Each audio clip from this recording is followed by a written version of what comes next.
Hello, everybody. I'm a practicing therapist and a doctoral student of psychology. Today, I wanted to talk about a topic that some of you guys requested, and I'm trying to think about how to word it. So, basically, why avoidants struggle to admit when they love somebody who is emotionally open, and I think some people call it like an empath. Why do avoidants struggle to admit that they like this particular person? Possibly a little more than if you were not like that. That's kind of how I'm trying to word it. So we're going to talk about that topic today, if you understood even what that meant. And the barriers, I want to bring them up because if you can readjust these things a little bit, I'm not saying change your personality, it may help for them to be more open, or you can confront them if they even are aware. The first one is because you can read their emotions very well, it actually makes them feel exposed, almost like a spotlight on them. And I don't know if any of you guys who are avoidant in the audience, I used to be, who has experienced like somebody like this, where they're like very emotionally aware and they can really read your emotions, even if like they're not even that prominent of your emotions. This feels like very uncomfortable for a lot of people who used to be like this. And I still feel like it's a little uncomfortable. I'm better at it. I'm much more used to it now. But I used to have no clue why I didn't like this feeling, and I would get very uncomfortable and run away from people like this because I didn't know what was going on, actually. To be very honest, it felt like very overwhelming and very strange to me.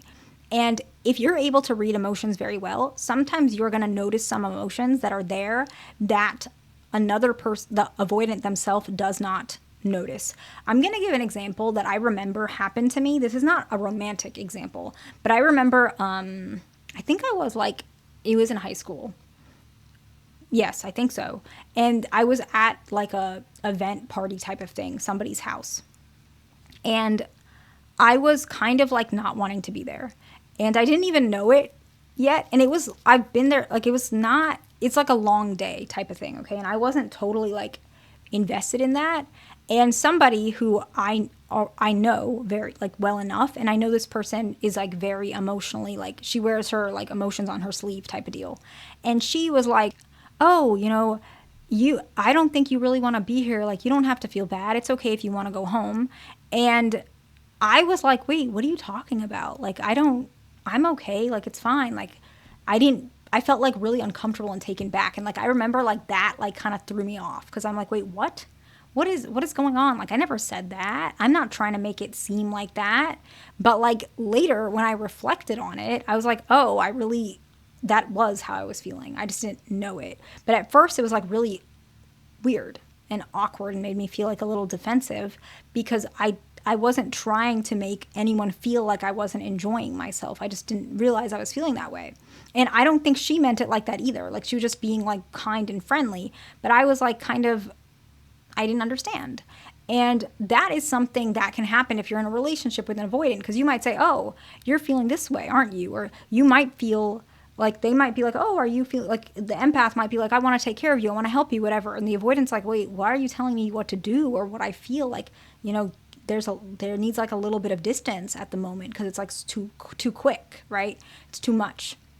And that can be kind of how that feels. The next one is you expect emotions to be all out on the table, like really upfront, because that's how you operate. And that's not how avoidants operate. So there's like a lot of pressure. So you might be like ready to have a conversation about something right away because you don't think it's a big deal. But to an avoidant, it's like, it is a big deal. It feels like really exposed. That party example I just gave you, like, if I was feeling that way, which I realized I was later, I was not ready to have that conversation at that moment where she had that conversation. I was not ready for it.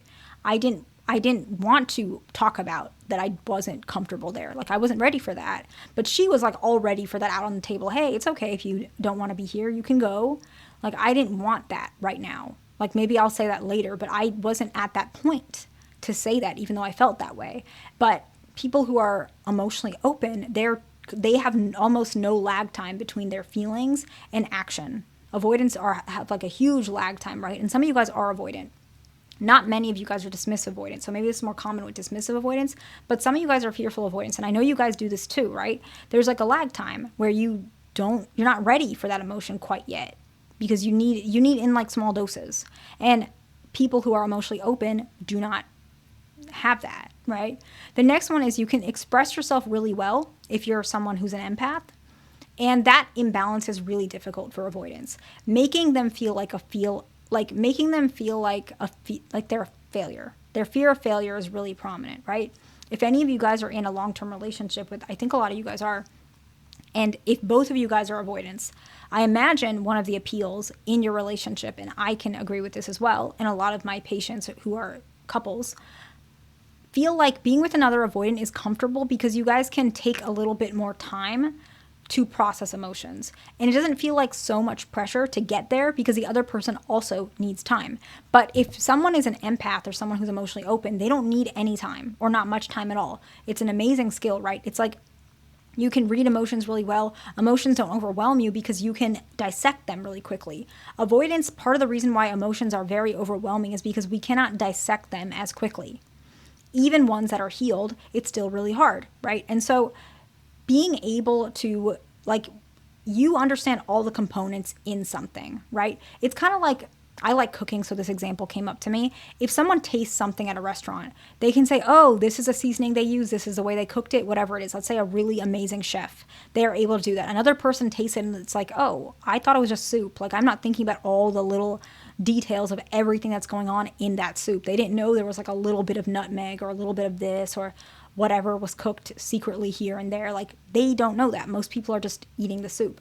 That's what an avoidant feels like when there's an emotion. They just think it's like the surface level. And then maybe as time goes on, if they continuously have that soup, they'll be like, oh, I do taste that, or I do notice this, or, oh, I see that this might be in there. But they have to taste it like multiple times. You can taste it right away and you know exactly what's in it.